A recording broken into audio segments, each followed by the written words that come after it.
It's the game where every answer is correct. At least we think so. We hope so. Our fingers are tightly crossed. My fingers are so tightly crossed, the tips of my fingers are purple now. I should probably uncross these fingers, but I'm not going to do it yet because I have high hopes for our next contestant. Let's bring him in now. The audience, say hello if you dare to Preston! Hey, Preston, how's it going? Good, how are you? I'm great. I'm so happy you're here. I'm not sure why I said something about if you dare. That sounded threatening, but I'm really excited that you're here, Preston. Do you think you're going to win this game? Yes, and before I start, I got one thing to tell you. Oh, yes? You remember the anniversary this year? Oh, yeah. Yes, oh, that was our first show back after many months of COVID pandemic hiatus. Yes, I do remember that, Preston. I was the one who called, and I forgot to tell you that I was a long-time listener, first-time caller.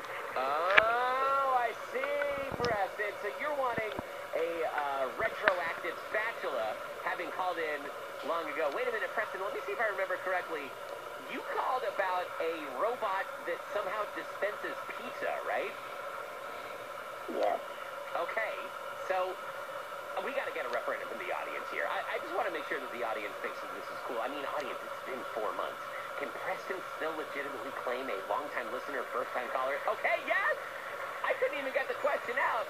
Preston, by the way, we've been using that automatic pizza robot ever since you invented it. So I should thank you. I should give you all of our spatulas just as a thank you present. I've eaten more pizza lately than I ever knew that I could.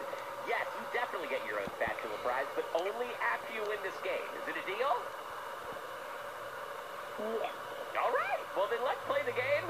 Audience, put your paws together as we lower Preston down into the high anxiety room. That's right. Oh, it's getting very anxious down here. We've turned on the high anxiety music, and I've got 3 questions for you, Preston. Answer each question correctly, and that's 1 point. Get 3 points, and you win our prize. The next song that we play. What do you say we start with question number 1, Preston? Bring it on. Oh, maybe that's why I said, if you dare. Preston, you've got an inner Batman that you just showed us. Well, here's question number 1 for you. I'm a devotee of Life in the Monkey House will know that I am a big-time fan of a type of food known as cheese. It's my number 1 food group. I love cheese. And I really have no time to tell you all the things that I like cheese on, because there are too many things. In fact, it would be easier just to tell you what the things are that cheese is not good on. So that's my question for you, Preston. What's not better with cheese on top?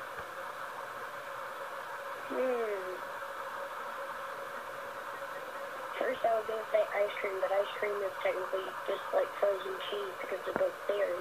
Oh, that's a good point. I never thought about that. Ice cream sort of already is cheese. Wow. I would probably say... That's a tough one.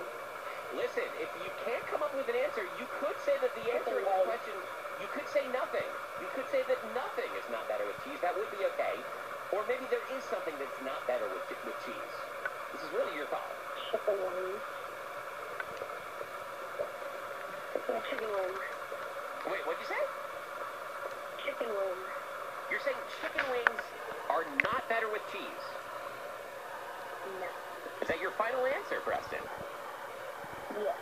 Okay. Wow, this is a really tense one. This took a lot of thought power to get to.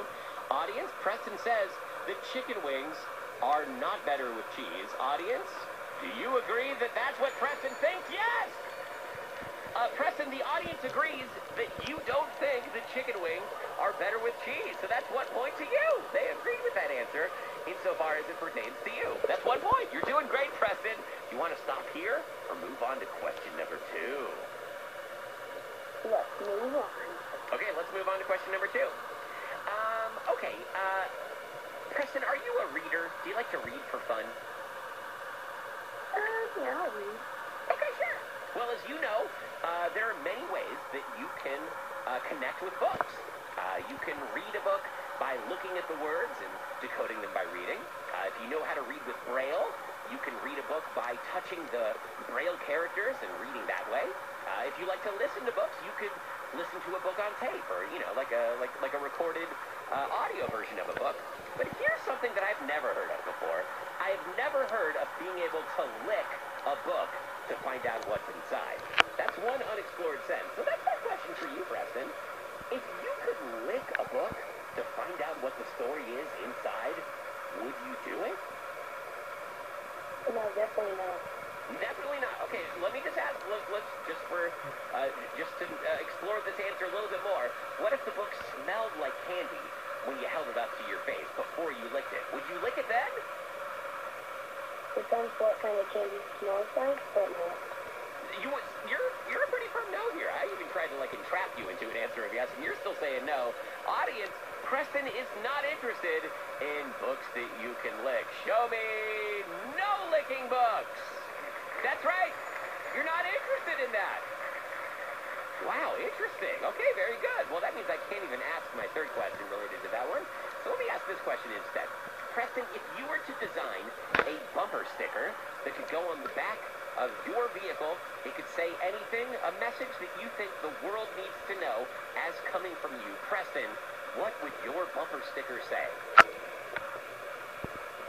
Dinosaurs should live again. Oh, very controversial, especially anywhere near Jurassic Park. Dinosaurs should live again. Is this a deeply held belief that you have, Preston? Yes. Okay, very good. You know what? That's a campaign slogan I can really get behind in 2024. Audience, this is for the win. Show us dinosaurs should live again. Yeah! Preston, that is a winning bumper sticker, and you are a winning contestant. You just won Correct Mundo, which means you're going straight to our winner circle and bonus. You get to pick the next song that we play. Preston, what do you want to hear? Eat It by Weird Al Yankovic. Oh, classic choice, straight out of the 80s by Weird Al Yankovic. You got a deal, audience. One more time. Give it up for Preston in Texas. See you, buddy.